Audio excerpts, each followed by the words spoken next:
people in sports figures, are you kidding me?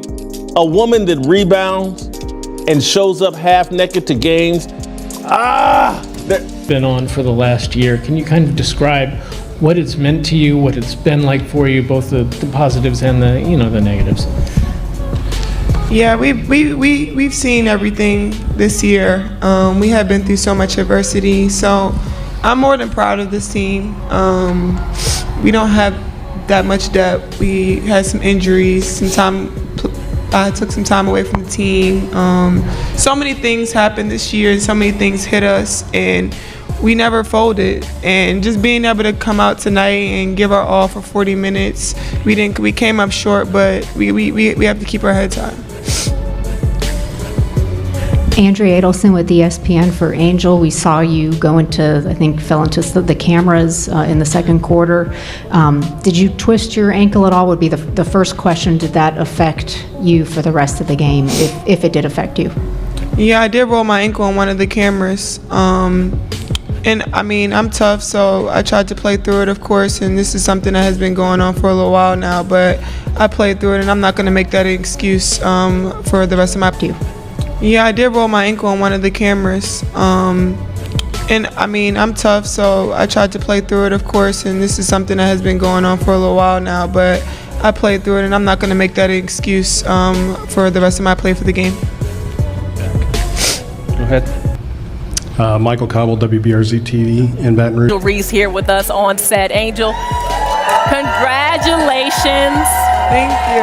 And I thought that you broke the internet when you declared for the WNBA, when you declared in Vogue that you were headed to the WNBA, but you're breaking it tonight. Tell us about this outfit, because I know there's a story about how this came together. Okay, so I had ordered a dress a couple months ago, just got it a week before, and it didn't fit. So I got here Wednesday. I didn't get this dress till Friday. So I just got this dress, 3 days ago? What? And it's made. Luckily, I got it put together.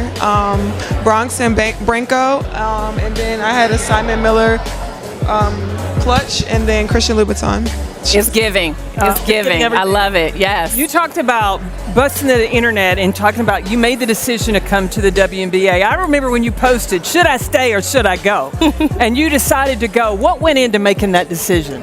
It was a hard decision. I mean, LSU was so good to me. The community there, they inherited me into the Bayou Barbie, but it was time for me to take new beginnings, and I was excited. I mean, I did a lot in college. I won a national championship, and I'm getting my degree, and that's all I ever wanted out of college. So I did everything I wanted, and now it's time to start over, so I'm excited for it. And one thing I love about you, Angel, is that you talk your talk, but you also back it up. And one thing I appreciate about you is this week we've seen you in the gym. We've seen you cooking in the lab with, I think it was Chris. Today is a really, really, really, really, really big day for me. So basically, long story short, I'm not gonna post this video until after my last game at LSU, but sadly I have decided that I am not coming back to LSU next year, and I am going to declare for the WNBA draft. It was obviously a hard decision for me to make, but it's best for me, my career, and my family, so be happy for me or don't, I don't care. Anyway, to announce that I'm not coming back next year, y'all know the Bayou Barbie gotta do it big.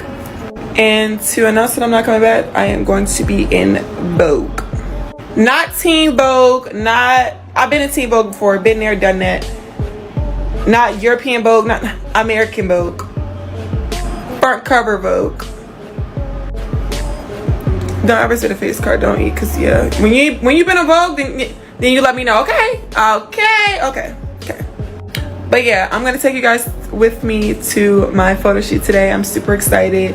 The hair's not technically eating just yet, but you see, this is fresh out of the shower, fresh out of practice. Yeah, but let's go, I'm in a rush. Okay, this is Jacqueline. She needs a man, guys. Anyway, we just got here. We got Jordan on the makeup, period. Hannah on the hair, period. We're about to start the makeup, period. The annoying person. Just being able to look back to May, or even the whole draft process for me, I got lucky.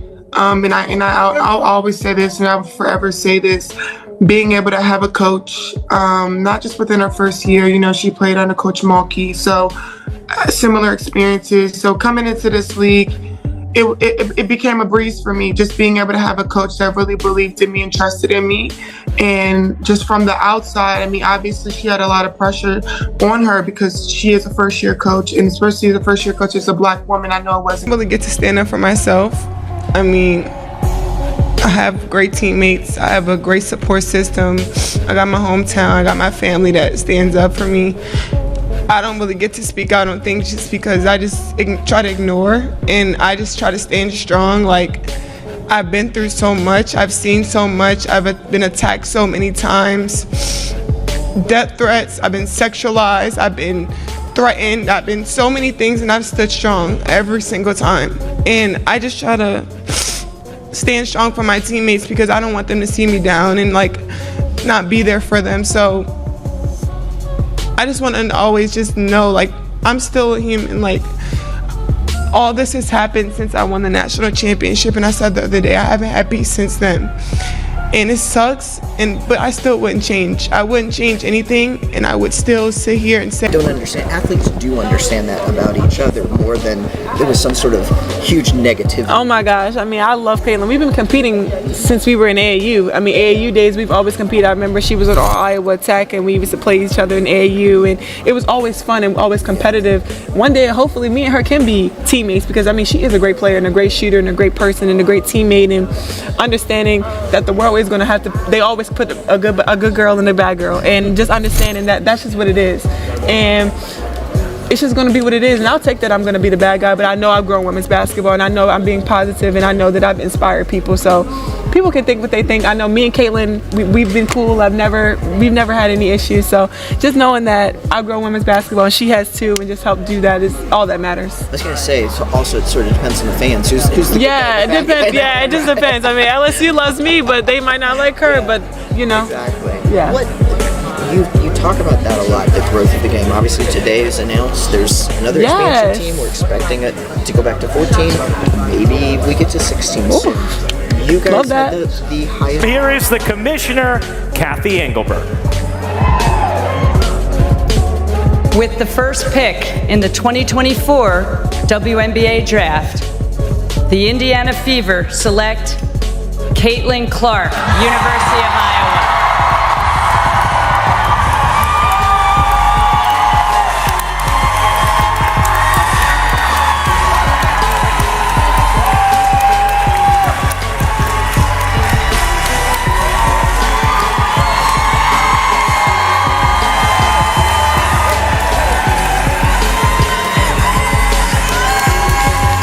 Well, Caitlin Clark hugging her family, her brothers, Blake and Colin, her father Brent, her mother Ann, and heading to the podium. She is officially a member of the Indiana Fever after as decorated a collegiate career as we have ever. Start with the rookies. Angel Reese and Caitlin Clark have led Chicago and Indiana to big wins, taking down two of the top teams in the league.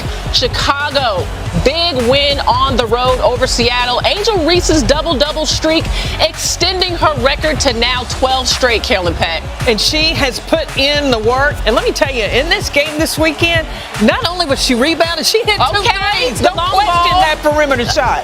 Okay, she and Kennedy Carter really went to work.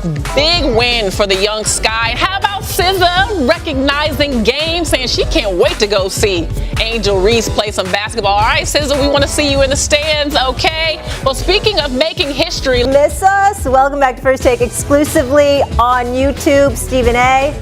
Let's get after it. Let's do it. Can I get a little smile for the fans? Why are we worried about my smiling for? As long as you smiling, that's all they need. I mean, you're kind of mean mugging. You're kind of mean mugging for our first YouTube segment of the week. All right, time for a quick take. Let's start with the Queen. Angel Reese announced to social media over the weekend that her rookie season has come to an end after unfortunately suffering a wrist injury that will require surgery. The number 7 pick in the draft finished the season averaging over 13 points, 13 boards. It's the highest rebound average in the history of the W. Reese also set the rookie record with 26 double-double. Stephen A., now that her season is over, how would you grade her rookie campaign? Very good, very impressive. She deserves a lot of credit for it. Feisty, goes out there, fights, gives it all she's got for her teammates every day. And they were relevant for a while before they went on this latest losing streak. But 26 double-doubles on the season, averaging a double-double, only the 5th rookie in WNBA history to pull that off. You can't say enough. The only thing you can say about her as a rookie is that she wasn't Caitlin Clark. That's about it. Everything else is nothing but positive, and even that is positive because everybody ain't gonna be, the female version of Steph Curry, for crying out loud. That's what Caitlin Clark is, playing 2 different positions. But Angel Reese deserves all. So it's an early debate. Who should be Rookie of the Year? I don't know. I don't have an answer to it. I don't think. Grant Hill and Jason Kidd. I apologize. Grant Hill and Jason Kidd? Co-rookie of the year. I said Glenn Robinson. I don't know that you can call a race right now because it's neck and neck. It's so tight. Now, I know Caitlin Clark is the overwhelming favorite, and she's more of a household name. But, Angel Reese is no slouch in her own right. She's got the WNBA record for the amount of double-doubles, whether you're a rookie or not. She leads the league in rebounding, rookie or not. She has done some phenomenal things and is a big part of the culture change that's happening with the Chicago Sky. So I don't want to dismiss anything that she's accomplished, but I think people recognize Caitlin Clark a little bit more. I think she has proven to be transcendent, and coming off of what she did last year in the collegiate ranks, being able to set the points record for men or women, I think that momentum is ultimately what's going to be the deciding. People often mention Caitlin Clark. You've said in interviews, there's no beef, but the media keeps going on. So how do you feel about that situation? Caitlin is an amazing player, and I've always thought she was an amazing player. We've been playing each other since high school. So I think it's really just the fans, her fans, the Iowa fans, now the Indiana fans that are they ride for her. And I respect that respectfully, but sometimes it's very disrespectful. I think there's a lot of racism when it comes to it, and I don't believe she stands on any of that. But when it comes to death threats, I'm talking about people have come down to my address, following me home. It's come down to that. Multiple occasions, people have made AI pictures of me naked, literally. Really? They have sent it to my family members. My family members are uncles are sending it to me no. Are you naked on Instagram? College basketball, trash talking is what we're doing now, and that's what we're going to continue to do and keep building that up. That's what I do. Off the court, we can